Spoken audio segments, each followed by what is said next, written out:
गीत हम समाजवादी पार्टी खातिर 2 साल पहले गए, आजो बड़ा प्रेम से रुआ सब सुनत नहीं।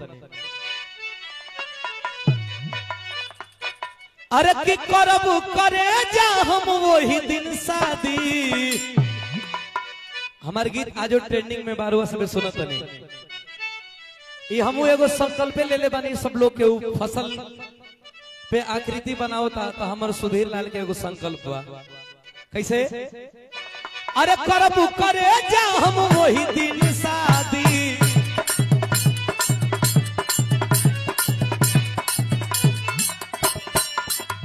बेंजो वाले भैया बेंजो खोल दो, बेंजो में आवाज भाई। करब करे जा हम वही दिन शादी,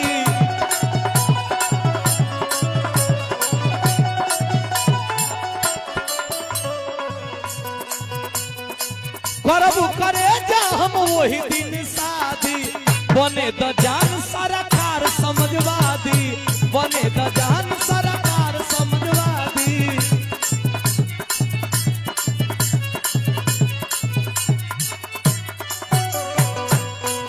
अच्छा रुआ सबे चाहता नहीं ना कि हमार बियाह हो जाओ, तने हाथ उठा कर रुआ सबे बोली, लोग चाहता नहीं हमार बियाह हो जाओ। अगर सुधीर लाल यादव को बियाह, हम कुआरे बानी, अनुपमो जी कभी शादी नहीं खे भइल, इतना महंगाई में के बियाह करी, इतना खर्चा बाटे। आ समाजवादी सरकार आ जाई तो सब कुछ सस्ता हो जाए, तबे बियाह होई। अब इन कौन भागल जाता नहीं जा, तो हमनी के प्लान बनैले बनी जा कि जब सरकार आई भैया के तबे बियाह कर जाए। अभी भी अनुपमो जी के मन बता जी वही घड़ी होई ना काजी ए हो, करब करे जा हम वही दिन शादी,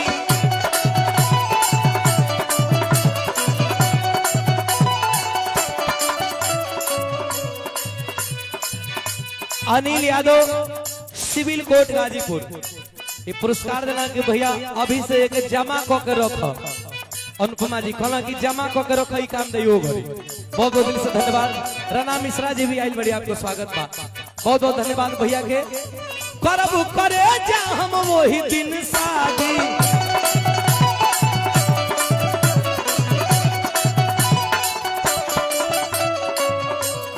सतीश यादव भैया की तरफ से हमारे अभिषेक भैया के सम्मान में आशीर्वाद दिल बने, बहुत बहुत धन्यवाद। कोरस बोले के बाद करब करे जा हम वही दिन शादी,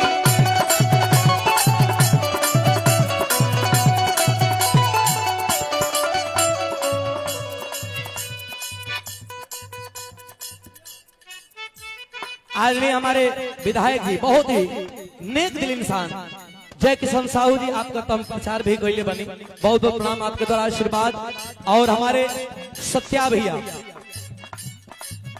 जो समाजवादी कर लिया जाए कि समाजवादी की छवि आप में दिखती है, जो जेल काट करके आए हैं, जेल काट करके आए हैं किसके लिए?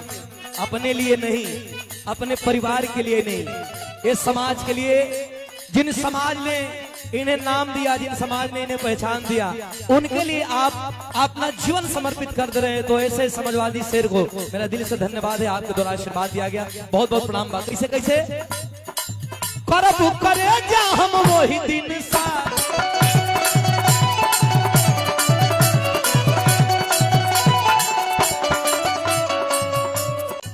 करब करे जा हम वही दिन शादी,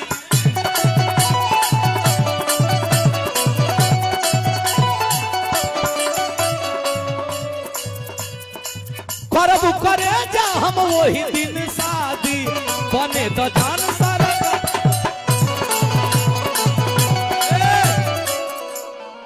समाजवादी का बात है तो समाजवादी गमछा केकरा केकरा लगे बा? समाजवादी के धरती पर समाजवादी गमछा एक बार उठा ले। एक बार हमारा सम्मान में अनुपमा जी गाजीपुर के धरती पे आयल बड़ी, एक बार जकरा पास जवन गमछा बा उठा ले समाजवादी पार्टी के नाव पे भैया हो यारों से। और पुरस्कार हमारे विकास भैया जो हमारे हृदय प्रिय अभिभावक हैं, बड़ा सम्मान करते हैं आप। अनुपमा जी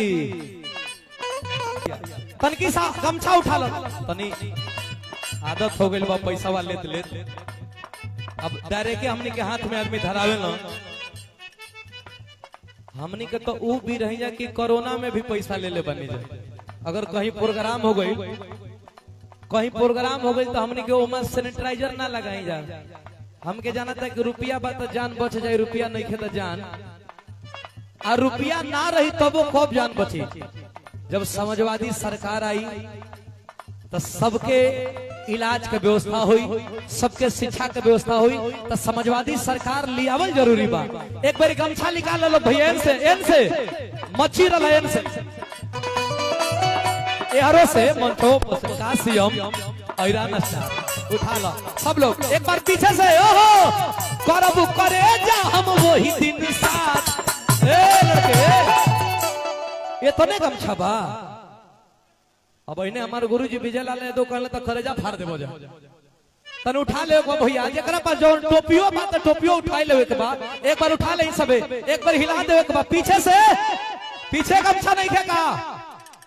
इहो वीडियो अखिलेश भैया के जाए वाला बा, इहो एक बतावे के बा, इहो भैया के वीडियो जाए वाला बा। तुरंते हमारा अभिषेक भैया भेजे वाला बड़ा लखनऊ ऑफिस में।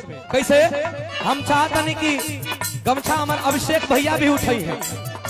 समाजवादी पार्टी के सम्मान में गमछा उठा ले, एक बार उठा ले आपको। ए भैया करब करे जा हम वही दिन शादी, करब करे जा